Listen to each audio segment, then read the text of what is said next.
Here is Qatar's final warning to Israel. Stop now or the truce will be back. Tonight, a new shockwave is rolling through the Middle East. Hello and welcome to TimesXP. I am Dhritiyatri and Qatar, the country that has been holding the Israel-Hamas ceasefire together like a glue, has just delivered its toughest, sharpest and most direct warning to Israel. And let me tell you here, message is simple. One more strike and this truce will collapse. Now, let's walk through what really happened step by step.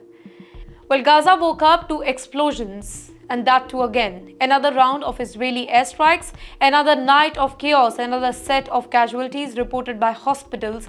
But this time, the impact wasn't just on Gaza. It hit Doha because Qatar has spent weeks mediating, negotiating, patching the ceasefire every single time it cracked. And now Qatar is saying that we cannot keep fixing this while bombs keeps on falling. Basically, they have sent a message. Qatar's officials, they didn't speak softly, they didn't hide behind the diplomatic phrases, they said it very clearly, boldly and publicly. The ceasefire is nearing collapse. Why? Because Qatar says that the latest Israeli strikes are direct threat to everything the negotiators have built.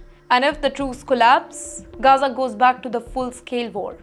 Hostage talks collapse, humanitarian aid stops, diplomacy freezes. The stakes here, massive. Now here, for a second, think of Qatar as the firefighter trying to control a fire. Every time a ceasefire starts burning, Qatar rushes in. Calls Israel, calls Hamas, calls Washington, calls Cairo, calm the things down. But today, Qatar basically said that we cannot keep putting out fires while somebody keeps on firing them.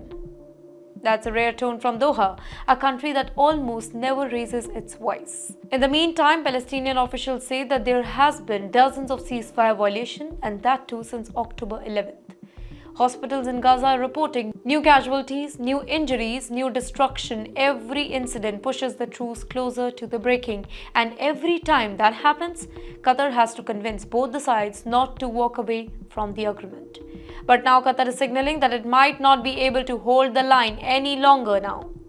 That's right. Now this is the part that shows how serious the situation really is. Qatar is calling for regional powers, international mediators, the UN, the US, Egypt, everybody to intervene immediately because Qatar knows something the rest of the world often forgets. When the ceasefire collapses in Gaza, the entire region pays the price. From Lebanon to Syria, to the Red Sea to the Gulf, tensions are rising everywhere. And the question everybody's asking is this the beginning of the end of the truce? Or is Qatar applying pressure to force both the sides back to the negotiating table?